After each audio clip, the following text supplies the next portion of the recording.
Welcome back to Dead Good Book Reviews. I'm Judith and you're watching another What I'm Reading Right Now video. This is the 15th week of the year. Hooray! When you're watching this, it is the long weekend. I'm filming this, it's not quite the long weekend, but I am so ready.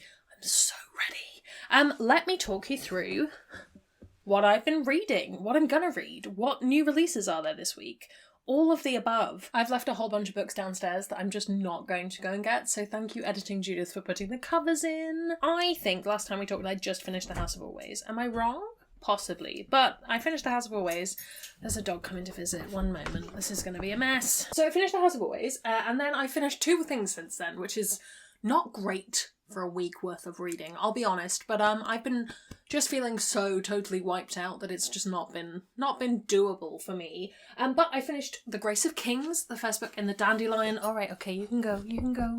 This one was a mixed bag for me. We are going to be talking about it as a Space Sirens book club. I haven't quite worked out if I can make that live show, so let me tell you my thoughts now, and I will attempt to have them in a live show later. I found the beginning of this book very difficult. I would say the first 400 to 500 pages I found quite difficult. And I know that sounds really silly because it is a 600-page book, and if that percentage-wise were a much shorter book, you'd be like, well, that was just a bad book, wasn't it? I don't think it was bad by any means. I think this is the thing that crops up for me quite often of books with a lot of names and names for people and places that crop up a lot in the actual prose. I find exceedingly difficult because I tend to skim names. It's just the way my brain is wired, and therefore things don't make a lot of sense without a lot of context clues. However, I think that the last chunk of the book saved it for me. I really enjoyed how all of this plot resolved itself, and I think partly that was getting towards the end of the book, you realise which characters you really need to care about, which ones are the main characters, which isn't totally clear. At least it wasn't clear to me at the beginning, again, probably because of the brain wiring issue. I am absolutely going to be continuing on with this series. I actually ended up really enjoying that last chunk. Saved it for me. And I think that going into the next books, hopefully there's going to be less need for that kind of setup, and I can see how the world building was really exciting, and I actually really liked a lot of the characters that came in. I think that I'll be really interested to see who else in the group enjoys it, because I think there's going to be quite a lot of people who don't. And yeah, I'm excited to continue with the series. I'm probably going to do them on Scribd. But if I could get audiobooks for them, I think I would love it even more, because, again, brain processing names, audiobook works much better. But I can't get it in the UK. I assume it's a rights issue. I finished Nettle and Bone by T. Kingfisher. This has been one of my most anticipated reads. I'm so excited to have finished it. It was so good. Oh my goodness, a 5-star read. I loved it. I love T. Kingfisher's writing. I love their fairy tale stuff. I just thought that this perfectly captured all the elements of fairy tale writing that I love, and then had this like extra creepy bone magic kind of spin on things. There's a dog. I mean, it was basically written for me. It's feminist, it's murderous, it's witchy, it's wonderful. It's so good, it includes so many ghosts. I am going to film a dedicated review for it. I've just decided that right now. I'm committing. I'm going to do it because it was just so good. I want to talk about it. I do kind of want to do that with a copy though, so maybe we'll wait till after the release date. I did also do one DNF so far this week. I think there may be another on the horizon, and that was When Women Were Dragons. I ended up just feeling like this book really wasn't for me. I fully respect some people might really enjoy it. Some people it might be the bee's knees, it might be feminism on wheels. For me, I didn't care about it. I found it so depressing and just so miserable, and I'm fully willing to admit maybe after the 100-page mark, which is where I stopped, things pick up and it gets a bit more triumphant, but I was just feeling so miserable. And also part of it I think was how the book was written from the perspective of this one character, or a lot of the book is from the perspective of this one character, but it really felt like it was trying to paint like a universal experience of womanhood that I don't ascribe myself to. I don't agree with. I'm back for another visit, are we? I don't think that everyone had the same amount of stuff going on at the same time, right? For so many different reasons. And it's not that the book ignored intersectionality in any way, because it does include some things that are not just this main character's perspective, but it didn't quite work for me. And I don't really want to talk about it much further, to be honest, just because I think so much of why it didn't work for me is personal, and somebody else might read the book and feel a completely different way about it, and I don't want to be like, everyone who reads this book thinks this, because that's not how it works. So yeah, cool concept. I think I'm just going to stop requesting books that are this thing happened to everyone of this gender, or the majority of people, or a lot of people of this gender, and it's specifically about this, because it's just not how I see the world anymore. So yes, I did do a cheeky DNF. I'm still in the middle of the Tensorate series. I've actually moved on to the second book, so I've progressed beyond where I've ever got to.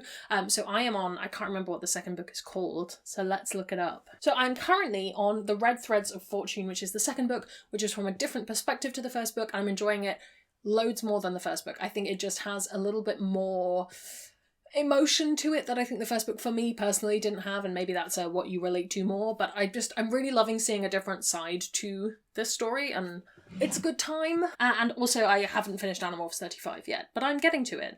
I also haven't filmed Animorphs. It's fine. Nobody worry about it.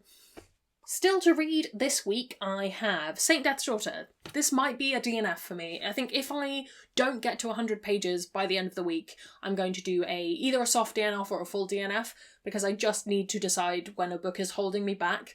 And at the moment, my brain is not capable of doing the pushing through books that I'm not enjoying thing, which I have done in the past, so we'll see. I also have Skyward to come. I haven't brought it upstairs, but I will be reading that physically. I might start that today. And also Moroder, which again, I'm trying to decide if actually I should push this, because I know these are being re-released at the moment.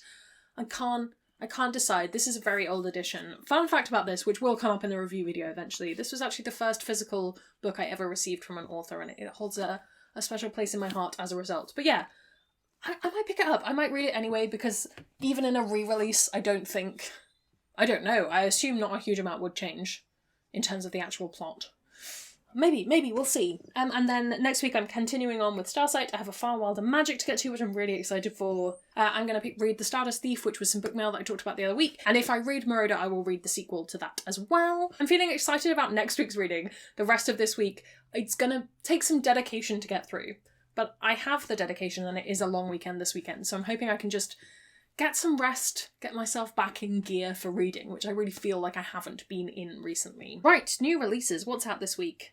Saint Death's Daughter, which I have not yet finished. Would have been really great if I could tell you something about it. I have started it. I've read maybe the first 10%, I think. Can't tell you for certain, but I think I've read about 10%. And I was enjoying it. I liked the tone. It's kind of slightly comedic, almost, and I liked some of the necromancy elements. So I have hope. I just need to push myself to kind of get more of a chunk in to decide if I want to finish it or not. And also, The Blood Trials is out by the time you're watching this. Yes, it will be. I don't know much about this, but it does exist, and I thought the cover looked very cool, and it looked like something that I would have requested if I wasn't currently on a ban from requesting YA.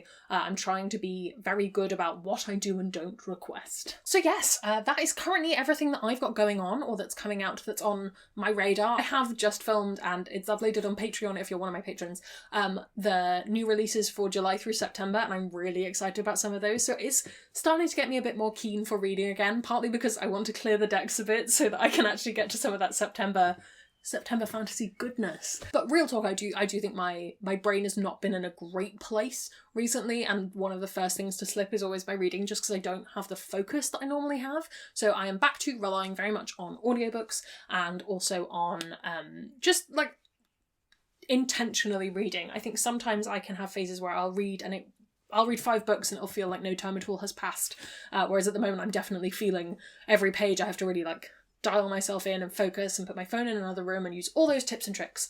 I'm really feeling the need for that at the moment. But things will be on the up after this weekend. I'm determined for them to be so. As you can hear, the birds are singing, so it's going to be a lovely day. But yes, if you are reading, what are you reading at the moment? Do let me know down in the comments below. You can also, while you're down there commenting, if you haven't already, please do subscribe. It makes me feel loved and appreciated. You can also follow me on social media or come out on Discord, where we have a wonderful time talking about books. Nothing makes me feel more loved and appreciated than my patrons over on Patreon, who are just the best eggs you can ask for. If you'd like to join their number, that's linked below as well.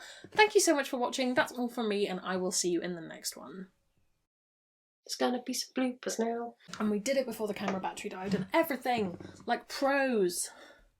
Pros who can remember to turn their audio off before their camera.